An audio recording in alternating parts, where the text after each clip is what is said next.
السلام علیکم ورحمۃ اللہ وبرکاتہ۔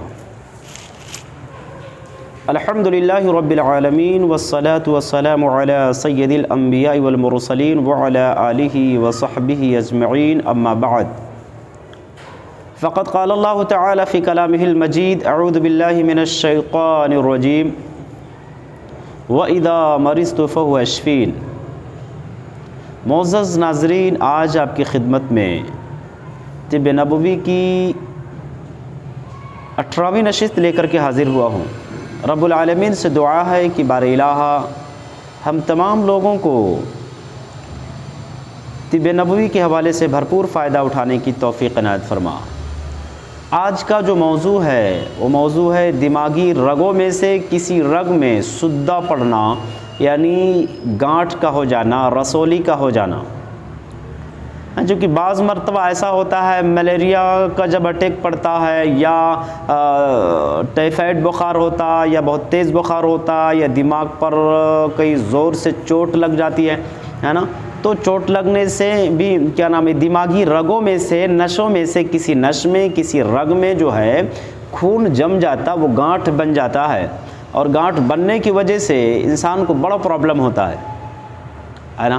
اور یہ جو گانٹھ بنتا ہے اس کے جو اسباب ہیں، ان اسباب میں سے ایک سبب جو ہے تمباکو نوشی کے علاوہ ہر نشہ آور چیزوں کا استعمال کرنا۔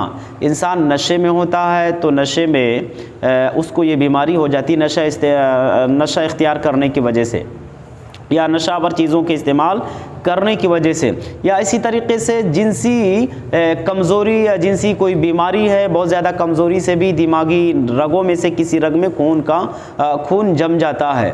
اور اسی طریقے سے بہت زیادہ کھانے پینے میں بہت زیادہ کھانے پینے کا چیزوں کا استعمال کرنے سے بھی دماغی نشوں میں سے کسی نش میں ایسا ہو جاتا ہے۔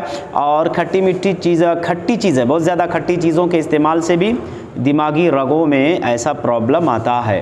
اور جب وہ گانٹھ پر بن جاتا دماغ میں، دماغ کے کسی نش میں، کسی رگ میں، تو اس کو پتہ کیسے کیا جاتا ہے؟ یعنی اس کے سر میں درد، اس کو چکر آنے لگتا ہے، سر چکرانا، سر میں بہت زیادہ درد ہونا، اور کبھی کبھی درد کے ساتھ الٹی اور قیبی ہونا، الٹی ہونا شروع ہو جاتا ہے۔ بہت زیادہ جب درد ہوتا ہے سر میں تو الٹی بھی شروع ہو جاتا ہے، یا دماغ کے جسم کے کسی ایک پارٹ میں، کسی ایک حصے میں بہت زیادہ کمزوری، بھاری پن اور جھنجھناہٹ کا احساس ہونا۔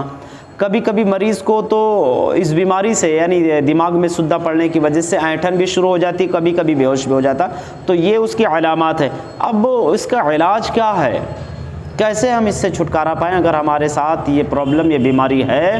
ہمارے دماغ میں، کسی دماغ کے رگوں میں سے کسی رگ میں سدہ ہے، خون کا گانٹھ ہے، رسولی ہے، تو اس سے کیسے بچا جا سکتا ہے؟ دیکھیں، میرے اپنے تجربات کی روشنی میں جو مجرب میں نے پایا وہ ہندی لوبان کا دھواں لینا، اس کا دھونی لینا۔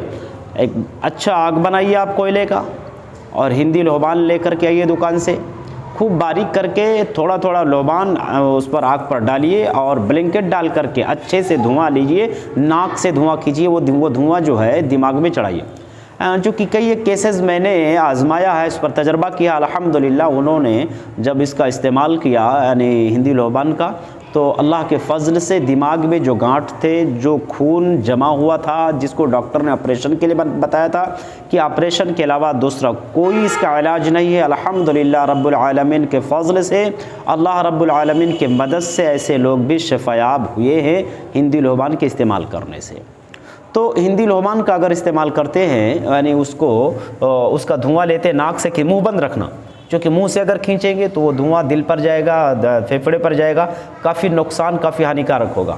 لیکن ناک سے جو کھینچتے ہیں انشاءاللہ العظیم وہ دھواں نقصان نہیں پہنچائے گا، کیونکہ یہ ناک اللہ رب العالمین نے فلٹر بنایا ہے۔ جو بھی چیزیں یہ ناک اوپر لے جاتا ہے تو تمام چیزوں کو فلٹر کر کے، فریش کر کے اوپر پہنچاتا ہے۔ تو جہاں تک میں سمجھ رہا ہوں انشاءاللہ تعالیٰ اس سے آپ کو کوئی تکلیف نہیں ہوگی، کوئی نقصان آپ کا نہیں ہوگا۔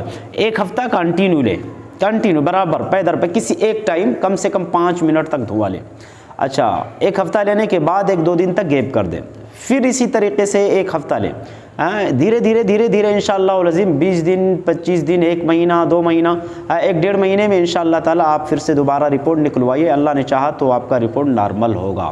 بہرحال ہم اللہ تعالیٰ سے دعا اس کے علاوہ کیا نام ہے ایلوپیتھک میں بھی بہت سارے علاج ہیں لیکن وہ علاج سکسیز نہیں ہیں، یا یونانی دنیا میں بھی اس کے علاج ہیں لیکن وہ علاج اتنے سکسیز نہیں ہیں۔ ڈاکٹرز حضرات سیدھا مشورہ دیتے ہیں کہ اب آپریشن کرنا پڑے گا، آپریشن کے علاوہ کوئی دوسرا راستہ نہیں ہے، لیکن آپ اس کا استعمال کر کے دیں گے انشاءاللہ تعالیٰ بھرپور فائدہ ہوگا۔ ہم اللہ سے دعا کرتے ہیں کہ بار الہ ہم تمام مسلمانوں کو ایسے تمام مہلک بیماریوں سے محفوظ رکھ اور طب نبوی سے فائدہ اٹھانے کی توفیق عطا فرما۔ آمین۔ السلام علیکم ورحمۃ اللہ وبرکاتہ۔